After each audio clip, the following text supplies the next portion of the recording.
Thank you, Ambassador. Uh, you have really given a very broad sort of canvas for all of us to play in it. And having heard the previous panel, I can hardly differ with my distinguished naval colleagues who have said, much about what is happening geopolitically. And as my chief just mentioned, that Indo-Pacific seems to be always in a churn, while India-China relations are probably taking steps to improve their relations.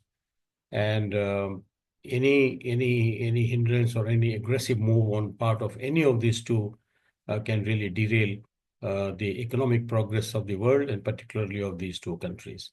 As you know that as the two very large economies and largest population of the world, these two countries really uh, engine the growth of the world economy. And everybody's virtually 120 countries have China as their largest trading partner. And China cannot progress beyond this economically unless it has good equation with India and it does some investment here. So I'll leave that aside. Now, having heard the entire gamut of Indo-Pacific and churn because of Trump too expected to be here, my friend Cleo mentioned very eloquently the likelihood of how it is likely to pan out, and it was also added by Admiral Karambir Singh that it's going to be a continuation of Trump 1.0 possibly. Well, what I'll do is I'll stay slightly closer home. I will stay closer to Indian Ocean because that is where uh, most of our friends who are sitting here, most of them are connected with Indian Ocean. Indian Ocean happens to be the between the Atlantic, the North Sea, the Mediterranean, and the Pacific. And therefore, if you see the world energy supply is largely going out of the Indian Ocean, from the Gulf, from South America, and from Africa to various parts of the world.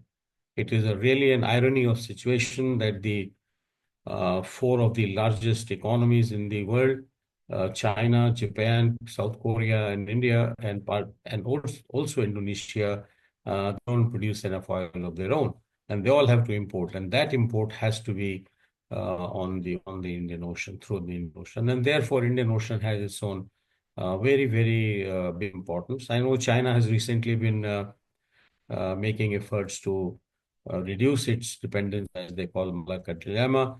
But our study shows that no matter what they do till about 2050, 53% of their oil will continue to move on the Indian Ocean. Therefore, they are vulnerable, and they would also like to have peaceful and prosperous Indian Ocean. And that suits the Indian Ocean countries quite well, particularly the Indian Ocean rim states, Indian Ocean littorals, which is one of the poorest sort of section of the world. So what has happened that, any disruption in traffic, either in the Gulf of Aden or in the Red Sea or in the Malacca Straits or along the choke points can really derail the economic progress and therefore the prosperity of all our neighborhood, Indian Ocean littorals. And that is where I would like to concentrate as to what we are doing. And Chair very rightly mentioned the Houthis attacking the commercial ships in the Red Sea as a revenge to the Israel-Palestinian conflict. But mind you, they have not attacked any Chinese or any Indian ship in that area. And the Indian Navy provided maritime security not to the Indian flagships, but to all flagships, to the global commons, because the world's progress is what India is also contributing in many ways. A number of ships which were hit by the Houthis, they were escorted out into safety, they were repaired, they were returned back to their countries under the escort of Indian Navy.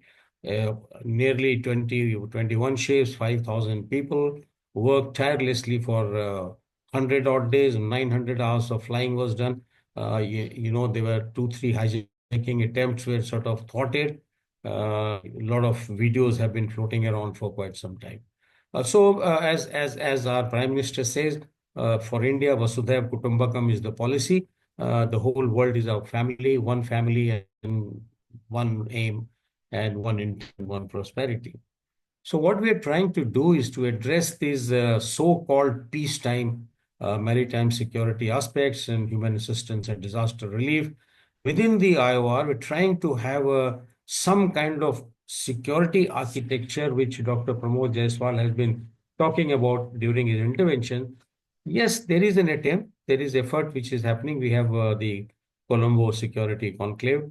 It's only a beginning. Unfortunately, there is a massive trust deficit amongst the countries in the Indian Ocean littoral, and that is what the hurdle is. Though the attempts have been made, where Sri Lanka, Mauritius, Maldives, India, and also Bangladesh to some extent. Now, the national security advisors of these countries have met, and the framework has been sort of put in place. And what it entails, what is likely to do, have some kind of security arrangement which can ensure maritime safety in the Indian Ocean region, and security, countering the terrorism and the radicalization, combining the effort to combat the drug trafficking, transnational organized crimes, cyber security, and the protection of critical infrastructure and technology, and the HADR, as I mentioned. So it is still work in progress. Unfortunately, things have changed in Bangladesh. I don't know how that is going to pan out. Sri Lanka has just had a change of administration. Maldives seems to be coming back on track of behaving more like an Indian Ocean country.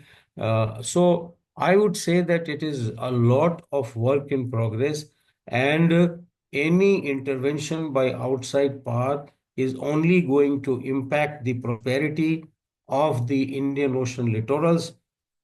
We are not very rich country. Okay, we may be very large economy, but in terms of per capita income, we all have to move, and we have to move quite rapidly if we have to give a better life to our citizens. So that should be the intention. And these five aspects on which the Colombo Security Conclave is working are really germane to development and prosperity of people. I'll stop here. I know I have still time, but maybe I'll leave things for the Q&A.